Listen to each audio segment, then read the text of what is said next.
Hello, and welcome to another episode of Toon'd, where I discuss cartoons. No matter how new, no matter how old, no matter the cost. This is the first recording from the new house, and it's a little echoey in my room right now. I'm trying to keep down my personal volume so it doesn't reverb too much. Anyway, love is in the air.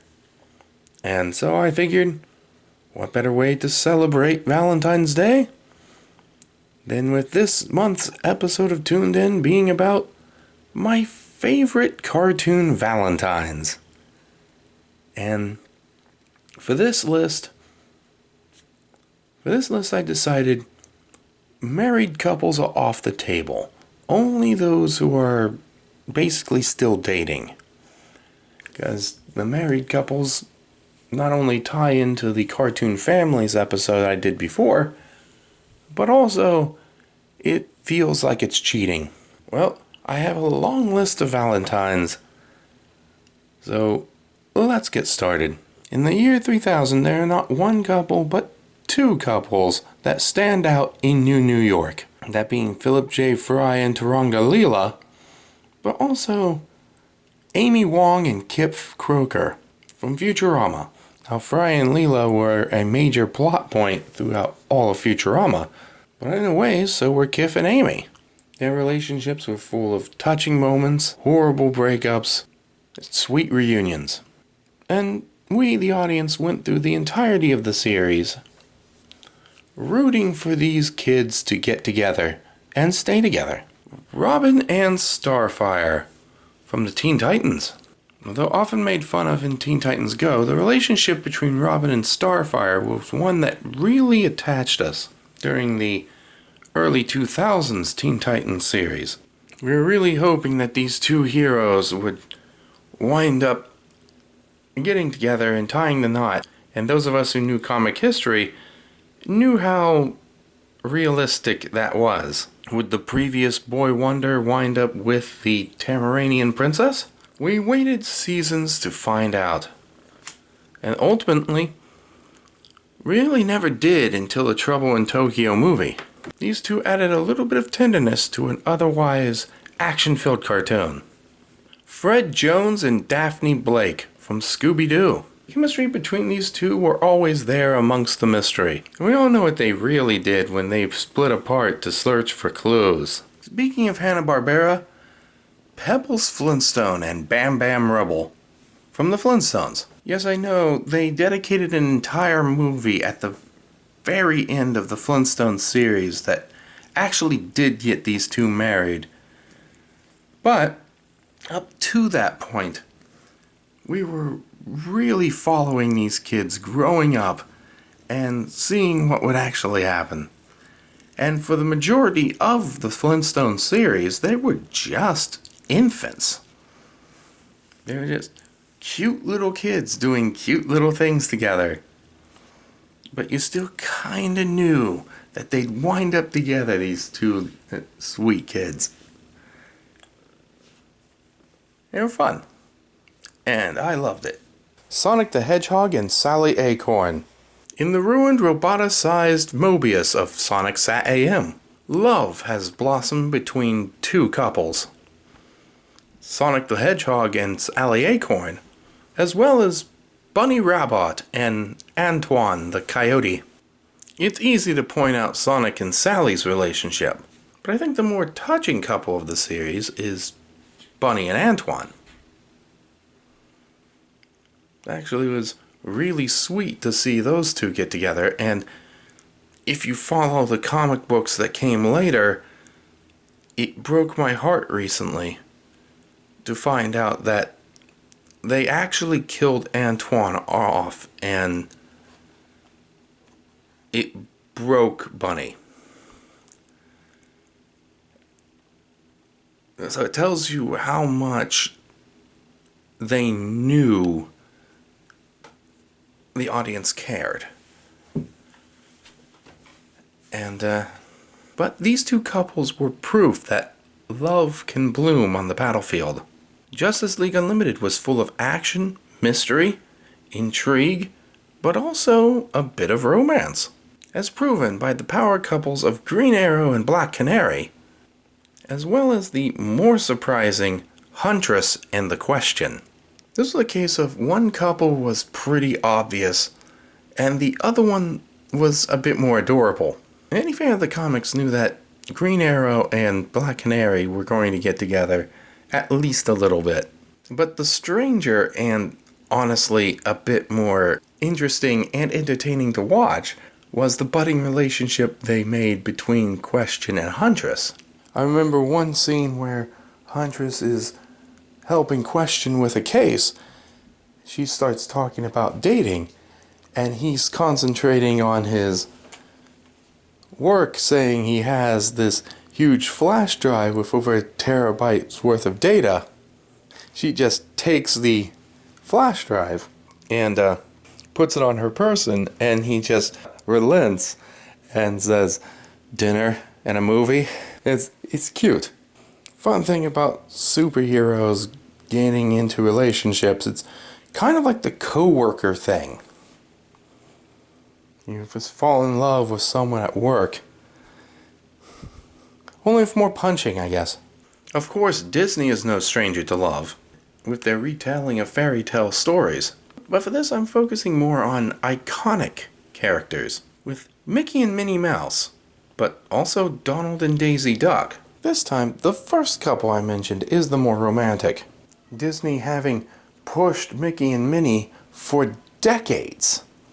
And you think it almost all started with a bit of harassment on an airplane. See my very first episode of Toon'd for details on that. Nigel, Uno, and Lizzy from Codename Kids Next Door. I love this couple. Mostly because Nigel, or number one, is trying to get his missions done. But his relationship with Lizzy gets complicated all the time because she is a very pushy girlfriend. An extremely pushy girlfriend. Often jeopardizing his missions in order to be closer to him. Jack Skellington and Sally from The Nightmare Before Christmas. These two, for a long time, were a bit of an example for me for what I always kind of wanted from a relationship. They didn't really know that they were meant to be together until the very end, but that's not the point. Throughout the movie, Sally cares deeply for Jack, and perhaps more than just a friend, as she tries to prevent him from making a horrible mistake that, according to her vision, was going to destroy everything, and especially him. Jack, of course, until the very end, only saw Sally as a friend. But once they were together, that musical number at the end still gets me. As I watch Nightmare Before Christmas every year. Joey Wheeler and My Valentine from Yu-Gi-Oh! I had to get an anime in here somewhere, and I just thought, what would be the most suiting? I mean, what Valentines do I actually know? What animes do I actually know? And offhand, what I actually came up with was Joey and Mai from Yu-Gi-Oh!